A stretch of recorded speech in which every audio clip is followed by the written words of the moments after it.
Em 1942, aos 10 anos de idade, ganhei o primeiro prêmio nos Ludi Juveniles, um concurso com livre participação obrigatória para jovens fascistas italianos, vale dizer, para todos os jovens italianos. Tinha trabalhado com virtuosismo retórico sobre o tema: devemos morrer pela glória de Mussolini e pelo destino imortal da Itália? Minha resposta foi afirmativa. Eu era um garoto esperto.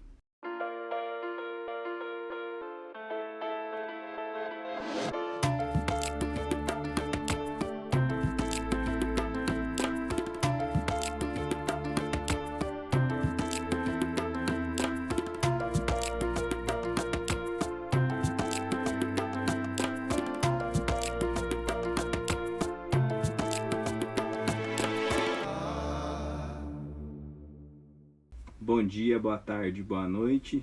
Vim falar para vocês aqui sobre o livro Fascismo Eterno, do autor Umberto Eco. Umberto Eco é muito conhecido por obras que ele já escreveu na literatura, né? Ele nasceu por volta de 1932, então ele pegou ali todo o período do governo fascista do Mussolini, né?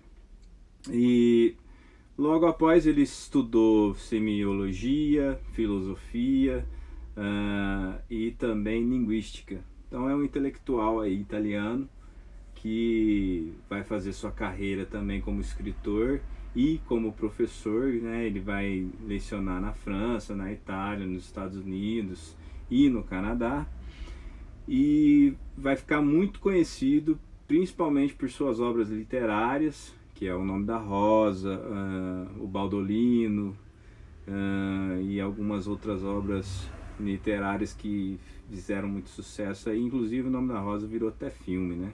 Com o Sean Connery, um ótimo filme, vale a pena assistir.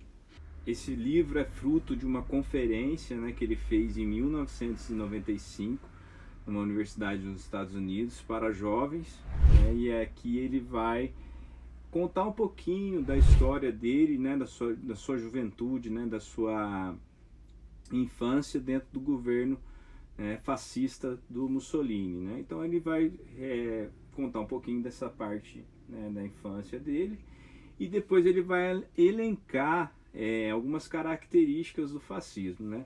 A gente vem ouvindo falar muito sobre o fascismo ultimamente, né, principalmente por causa do último governo que nós tivemos aqui no Brasil, né? Então se tornou um tema muito recorrente, né? Então ele vai falar, olha, o fascismo nunca vai deixar de existir, né? O fascismo ele é eterno, né? E como se utiliza muito a fala também, que é o ovo da serpente, né? Ele sempre está presente. Então ele está atrelado, né, por exemplo, a um nacionalismo exacerbado, né? E aí ele vai expor isso na conferência. Ele vai falar também que o fascismo é contra a intelectualidade, né? A gente viu aí a negação da ciência, né? A negação da vacina, né? Como uma possibilidade de não cura, né, da Covid, mas evitar que a doença infeccione mais, né, o nosso corpo. Enfim, tudo isso faz parte, né, das características do fascismo, e isso a gente viu, né, e viveu ultimamente. Estamos vendo também em outros países como a Hungria, né, a Turquia do Erdogan.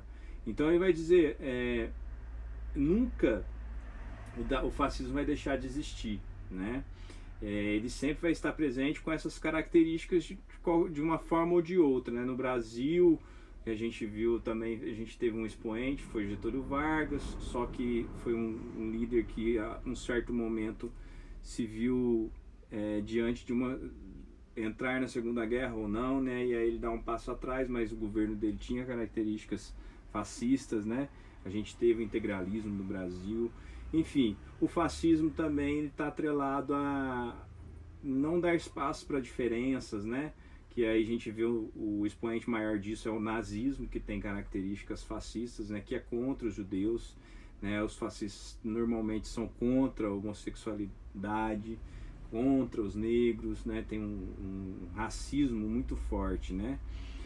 Outra característica que ele cita nesse livro é que o fascismo nunca aceita o pacifismo. Né? Para eles a vida é uma guerra, né? Tudo tem que ter um final calamitoso, um Armagedon, né? Então isso a gente vai ver, por exemplo, no 8 de janeiro que a gente teve no Brasil, né? Ou no 6 de janeiro, né? Que teve nos Estados Unidos. Enfim, é sempre a cultura do Armagedon. Né? E ele vai apontando cada uma das características do fascismo que ele vivenciou na Itália. Mas ele se prolonga em outros países também de formas diferentes, mas tem sempre as suas essencialidades nesses quesitos que ele vai apontar nesse livro. É um livro fino, de fácil leitura, né, com alguns destaques. Você lê em um dia e eu acredito que é uma formação, né, para a gente saber bem o que é o fascismo, o que caracteriza um fascismo. Principalmente de uma pessoa que vivenciou esse tipo de governo, né, e que viu ele sendo arquitetado dentro da Itália. E é isso aí. Esses e outros livros você encontra aqui no Sebo Santo Darwin.